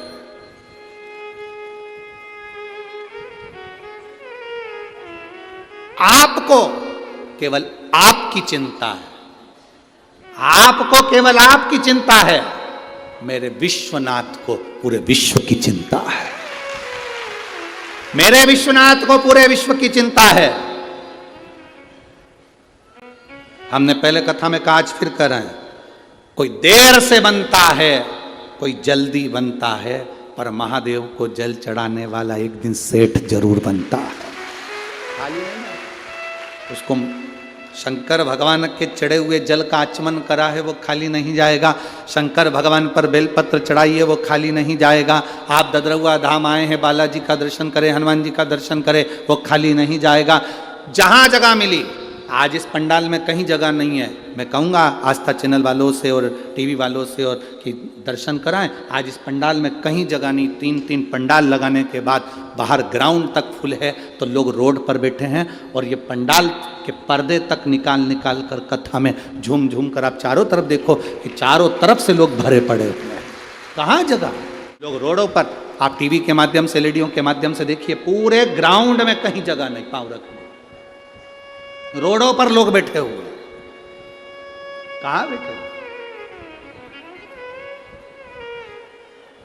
कोई लेट बनता है, कोई जल्दी बनता है। महादेव को जल चढ़ाने वाला एक दिन सेठ जरूर बनता है। वो बनेगा निश्चित था, खाली नहीं था। आप लोग एलईडी पर दर्शन कर रहे होंगे। अपार भिंड जिले के इस ददरुआ धाम में स्वयं हनुमान जी महाराज तुम्हें झाला दे देकर बुलाते हैं शिव पुराण की कथा। स्वयं महाराज जी का जो संकल्प रहता है कि कथा साल में एक बार कोई महाराज आते रहें, संत आते रहें, गुरुजन आते रहें, ब्राह्मण जन आते रहें, कथा सुनाते रहें। महाराज जी का जो संकल्प है वो केवल खुद के लिए नहीं है, महाराज जी का संकल्प पूरे चंबल क्षेत्र को कल्याण करने का है, खुद के लिए नहीं। संपूर्ण चंबल क्षेत्र का कल्याण हो, संपूर्ण चंबल क्षेत्र का उद्धार।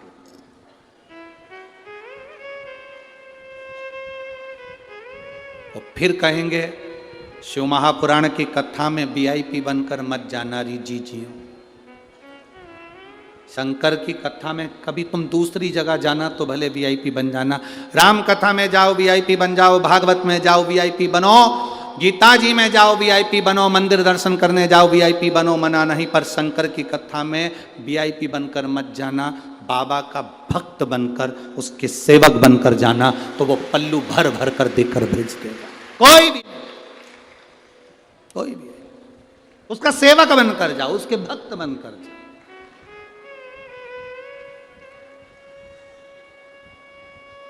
फिर क्या करेगा वो?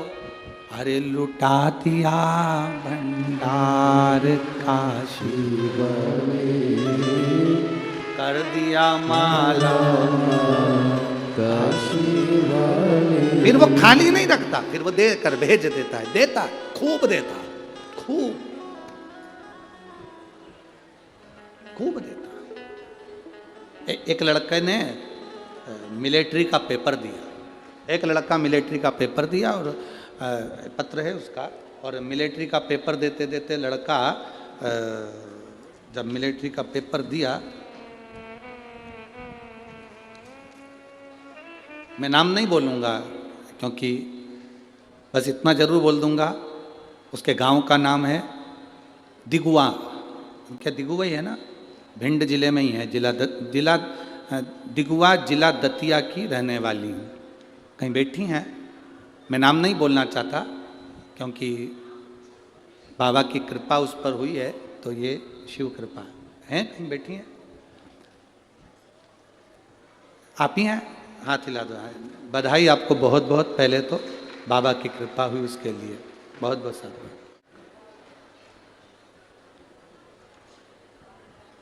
पत्र दिखाओ पर नाम ना दिखाओ, ठीक है? आए उसके लिए साधुवाद। एक बार फिर से हाथ हिला दो जी जी, बहुत बहुत साधुवाद।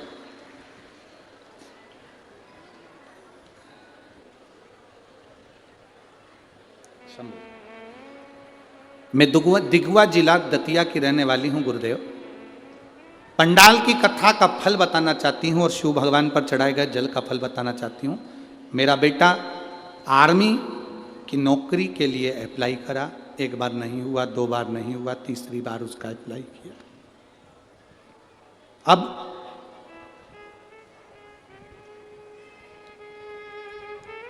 एक मिनट में निकल गया, मेडिकल में निकलना था पर उसके शरीर में एक रोग था,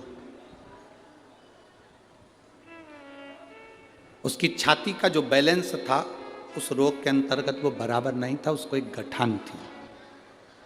अब गठान थी तो उसका ऑपरेशन होना था और ऑपरेशन वाले को उसमें सफलता नहीं मिलती आर्मी के अंतर्गत। अब करें क्या?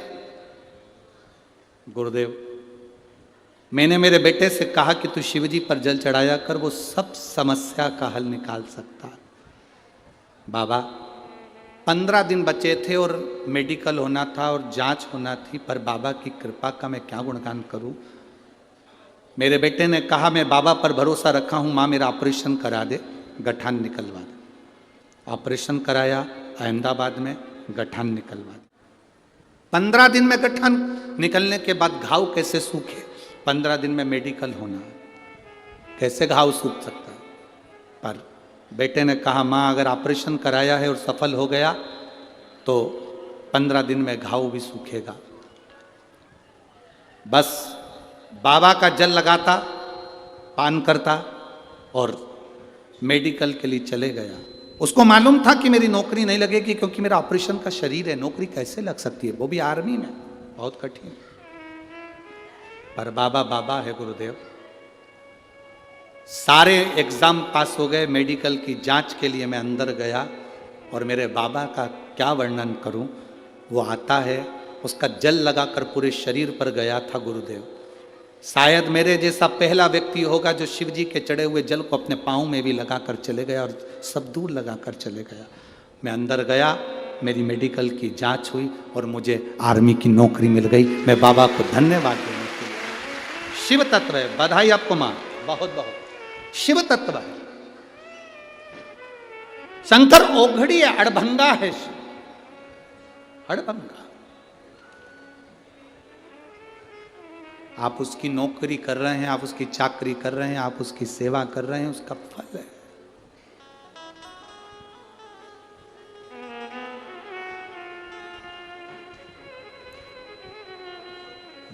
मेरे भोले तेरा सहारा है, मेरी नैया का तू किनारा है। मेरी जीजियों, मेरे जीजाओं, मेरी बेटियों, मेरे बेटाओं, एक बात का स्मरण रखना, आपकी भक्ति जितनी प्रबल होगी, मेरा शंकर तुम्हारे को छोड़ेगा नहीं। जिस हाथ से तुम शंकर जी को जल चढ़ाते हो, वो हाथ मरते दम तक मेरा महादेव नहीं छोड़ता। मरते दम तक मेरा महादेव नहीं छोड़ेगा। शंकर पर जल चढ़ाया हुआ हाथ मेरा महादेव पकड़ लेता, पकड़ता।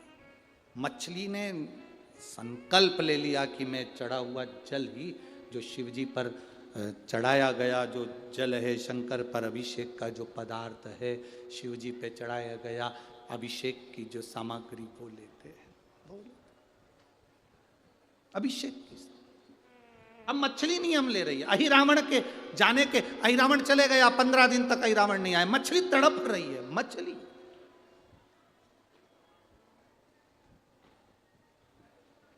मछली तड़प रही है।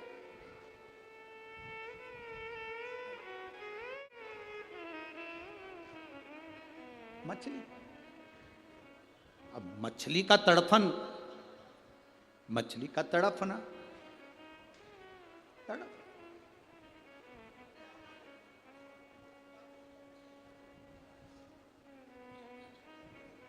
सब आपको भूखा देख सकते होंगे, सब आपको प्यासा देख सकते होंगे, सब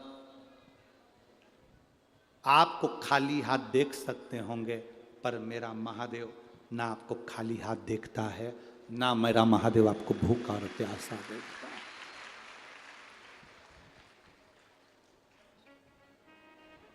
शिव महापुराण की कथा में शंकर स्वयं अविरल है, अविरल शिव शिव है, ओघड़ी ओघड़ी है।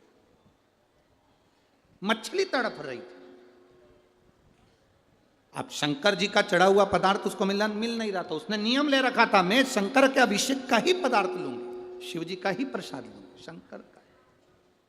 जब कोई संत साधु गुरुजन जीव जंतु मनुष्य जो संकल्प लेता है, वो संकल्प पूरा करने वाला कोई दूसरा नहीं होता, पूरा करने वाला देवाधिदेव महादेव स्वयं पूरा करता है। महाराज जी संकल्प लेते हैं कि साल में एक बार ऐसा बड़ा आयोजन इस चंबल क्षेत्र में हो। महाराज जी का तो संकल्प रहता है, अपने शिष्यों को सूचना कर देते हैं, ये बड़ा आयोजन हो रहा है, समझ जाओ, तैयारी करो सारा। महाराज जी ने तो प्रशासन को सूचना दी, सबको सूचना दी, सबके पास सूचना दी।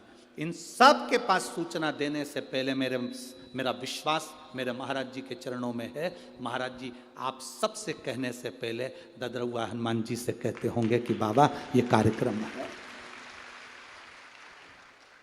उनसे कहते होंगे कि ये कार्यक्रम है और बड़ा आयोजन है, संभालना है आपको, कोई दूसरा नहीं। कौन संभाले?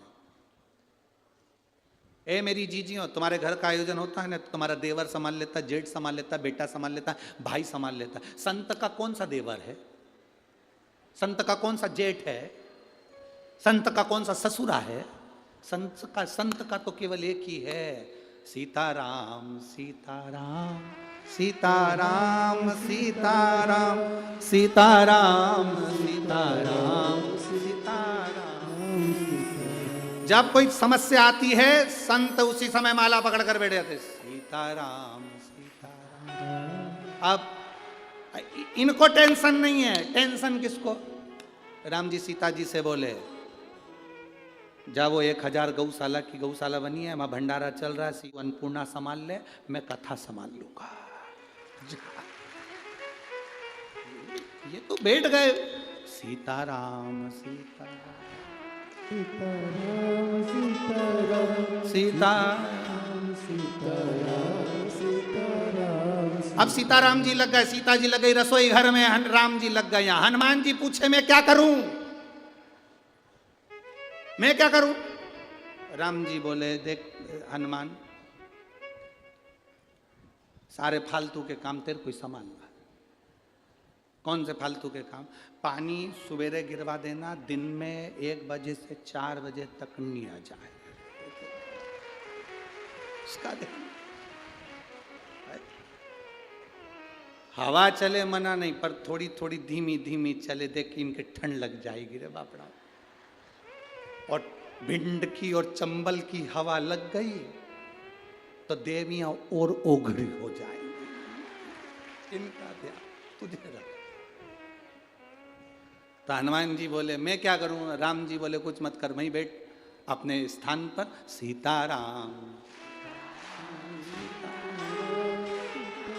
सीताराम सीताराम सीताराम। हनुमान जी बैठे अपनी जगह पर सीताराम कर रहे, भगवत भजन का आनंद ले रहे, भक्ति का आनंद ले रहे। तो ये सुख है। जब हम कोई संकल्प लेते हैं, वो संकल्प हम नहीं रहता, वो संकल्प परमात्मा का रहता है। उसको पूरा कौन करेगा? परमात्मा करेगा। संकल्प लेने वाले तुम हो, पूरा कौन करने वाला है? परमात्मा। बेटा किसका? तुमने कहा मेरे बेटे की शादी नहीं हो रही, तुम जिस दिन कह दोगे मेरा बेटा नहीं, भोलेनाथ आपका बेटा, शंकर जी कहेंगे अब शादी करने की जवाबदारी मेरी है, पार्वती इसके लिए वर ढूंढ। तुम जब तक अपना मानकर चलोगे, ये मेरा वो मेरा, गाड़ी मेरी, बंगला मेरा, जमीन मेरी, जायदाद मेरी, सत्ता मेरी, ये सब तुम मानकर चलिए मेरा घर मेरा घर मेरा घर मेरा घर मेरा घर मेरा घर, और मेरा मेरा करते हुए मर गए उसी घर में, बाथरूम में छुपकली बन के चिपक गए। छुपकली को कितनी भी भगाओ वो जाती नहीं, वापिस आ जाती। किसी ने पूछा ये कौन है, तो कह दिया हमारी दादी सास, उसने कभी घर नहीं छोड़ा। यहीं 40 किलोमीटर दूर ग्वालियर में रहती थी, पास में भिंड में रहती थी, आजू बाजू में रहती थी। 40 किलोमीटर दूर शिव पुराण की कथा हो रही थी, उससे घर नहीं छूटा, इसलिए मरने के बाद छिपकली बन के घर में चिपक गई, वही चिपकी। तुम टेंशन मत लेना, एक भिंड की जीजियों, तुम टेंशन मत लो, ना तुम छिपकली बनोगी ना तुम छिपकल्ला बनोगे। तुम चिंता मत करो, क्योंकि तुम अपना घर छोड़कर ददरवा धाम तक शिव पुराण सुनने के लिए आयो। घर छोड़ा, यहां पहुंचे हो। जिससे घर नहीं छूटता, दुकान नहीं छूटे, परिवार नहीं छूटे, वो एक दिन में मरने के बाद छिपकली बन के घर में चिपका रहे। कोई भी घर में रहे, छिपकली आंख फाड़ फाड़ के देखती रहे, कौन आया कौन गया, कौन आया कौन गया, कौन आया कौन गया, कौन आया कौन गया। अब तुम्हारे घर में भी जितनी छिपकली हो, उनको देख के सीख जाओ, ये कथा में नी गई थी इसलिए आज तक चिपकी है। और तुम चिंता मत करना, आज बिल्कुल बढ़िया साड़ी में पिन मिन लगा के जोरदार पल्लू और पटली लेके जाना, मैं छिपकली नहीं बनूंगी, चाहे कुछ होगा। कथा सुनने गई थी मैं ददरवा धाम, अब मैं नहीं बनने वाली, अब मेरे कथा का रास्ता तो मुझे मिल रहा, भगवत भजन मुझे मिल रहा, स्मरण मुझे मिला। तुम भी बस भगवत भजन, सीताराम सीताराम सीताराम सीताराम सीताराम सीताराम, स्मरण चित्त रखिए। मछली ने संकल्प ले लिया, शंकर पर चढ़ा हुआ ही खाऊंगी, इसके सिवाय कुछ नहीं। अब मुझे पेट भरने वाला महादेव होगा, इसके सिवाय कुछ नहीं। मछली शिवलिंग के आसपास भ्रमण करने, अहि रावण चला गया। समय आया, महादेव को चिंता व्यापने लगी। इस मछली ने इतना तप करा है, इतना तप करा है, मेरा मन करता है इस मछली को साधारण मछली नहीं रखना, इस मछली को सुख प्रदान करना है। और मछली के बच्चे जन्म लेंगे, मर जाएंगे, और मछली के बच्चे कभी राज सिंहासन तक नहीं पहुंच पाएंगे। पर इस मछली पर शंकर की करुणा हो गई, शिव की कृपा हो गई। हनुमान जी गए लंका जलाने के लिए, लंका जलाई हनुमान जी ने। वापिस आ रहे थे पूंछ बुझाने के लिए, पूंछ बुझाने हनुमान जी आए, शरीर में पसीना आ रहा था, पसीने की बूंद। शंकर का एक रूप है हनुमान, 11वां रुद्र अवतार है शंकर का हनुमान। शंकर जी का ही समझ लो पसीना, हनुमान जी के शरीर का पसीना समुद्र में गिर गया। वो जाकर मछली के पेट में, भूख लग रही थी। मछली खाती क्या थी? जो शंकर के जल, जो शंकर जी पे शिवलिंग पर जो चढ़ता था, उसकी जो गंध मिलती थी, मछली उसे पाती थी। आज शिव के स्वरूप हनुमान जी के शरीर के पसीने की गंध मछली को लगा कि ये शंकर जी पे चढ़ा हुआ पदार्थ है, शिव जी के शरीर का पदार्थ। तो वहीं मछली हनुमान जी के शरीर के पसीने की बूंद को निगल गई, गर्भ ठेर गया, गर्भ ठेर गया।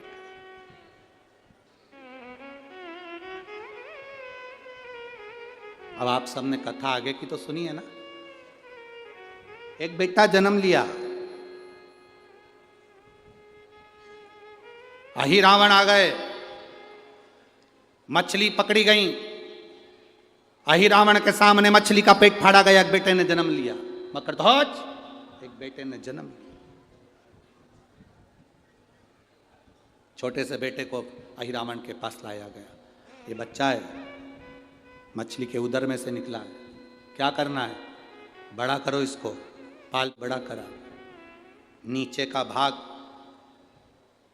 उस बच्चे का मछली का था और ऊपर का भाग बंदर का था, मकरध्वज। मकरध्वज नीचे से मछली का भाग था, ऊपर से बंदर का भाग था। दरवाजे का द्वारपाल बना दिया। पर शिव को जल चढ़ाने वाला, शंकर का चढ़ा हुआ जल पीने वाला, शंकर की भक्ति करने वाला क्या दरवाजे का द्वारपाल बनेगा?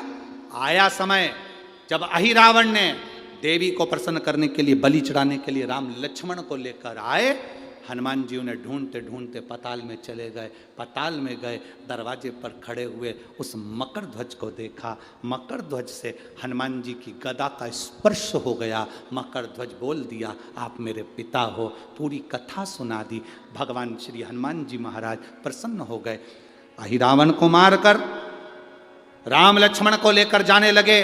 तब राम लक्ष्मण ने कह दिया, राम जी महाराज ने, ये साधारण नहीं, आपका पुत्र है, सिंहासन पर बैठना चाहिए। शंकर की कृपा से इस मछली का पुत्र राज सिंहासन पर बैठेगा और पताल लोक का मकरध्वज का अधिपति बना दिया। पताल लोक का अधिपति सिंहासन पर विराजमान किया गया।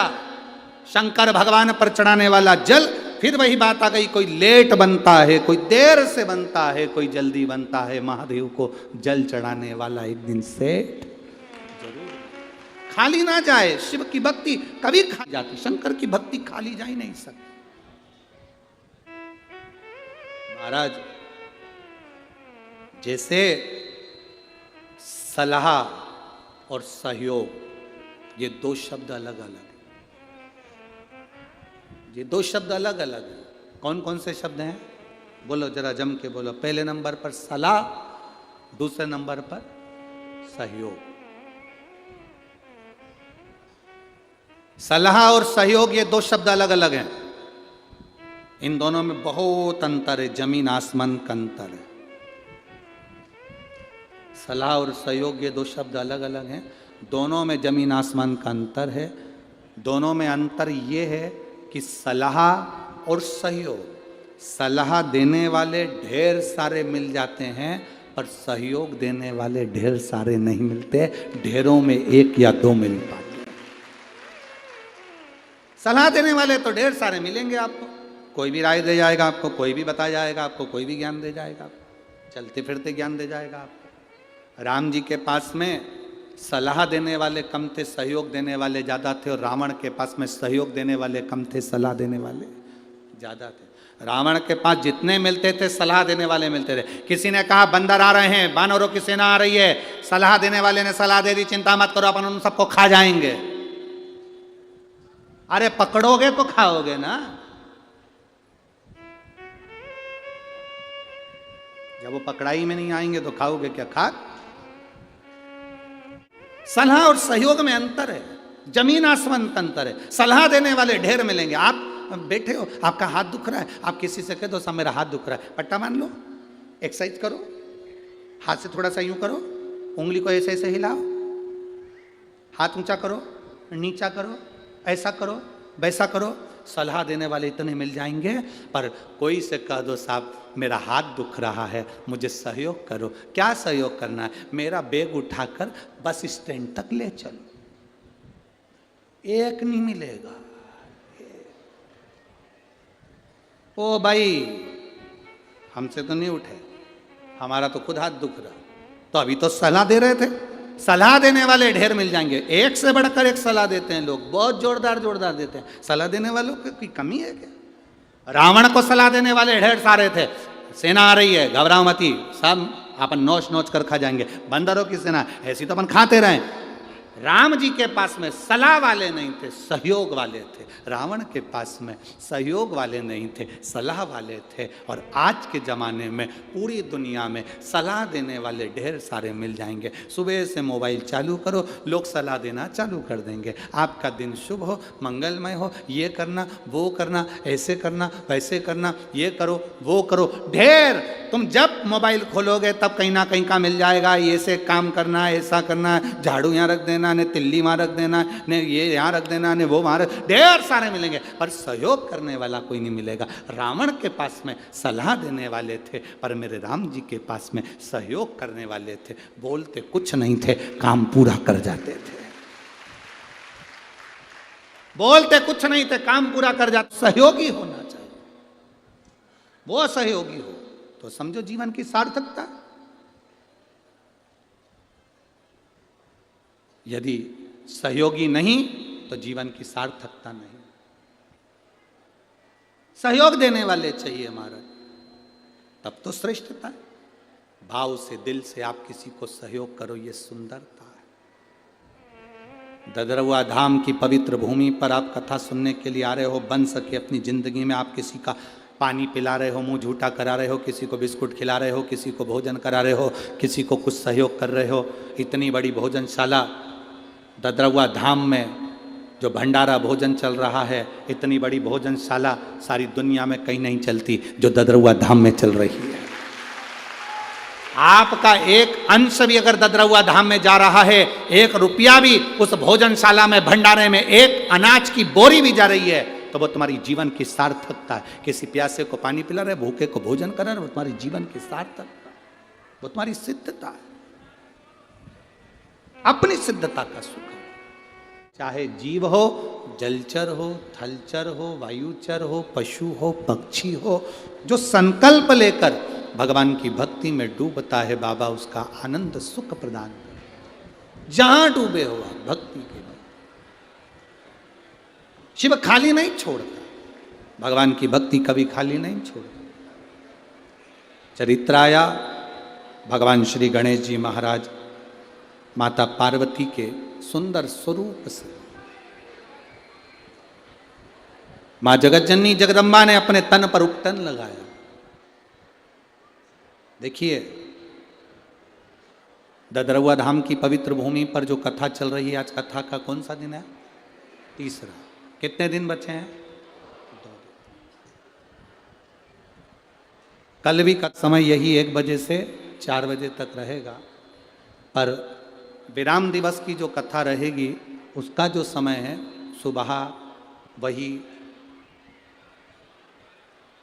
9 बजे से दोपहर में 12 बजे तक रहेगा। सुबह 9 बजे से 12 बजे तक रहेगा परसों के दिन की कथा। 2 दिवस की कथा हो रही है। अपनी अड़ोसन पड़ोसन धड़ोसन सबसे कह दो ददरउआ सरकार बुला रहे हैं। श्री हनुमंत लाल जी का दर्शन है। सुंदर शिव महापुराण की कथा जीवन का सुख देने वाली है, उसको आनंद से श्रवण।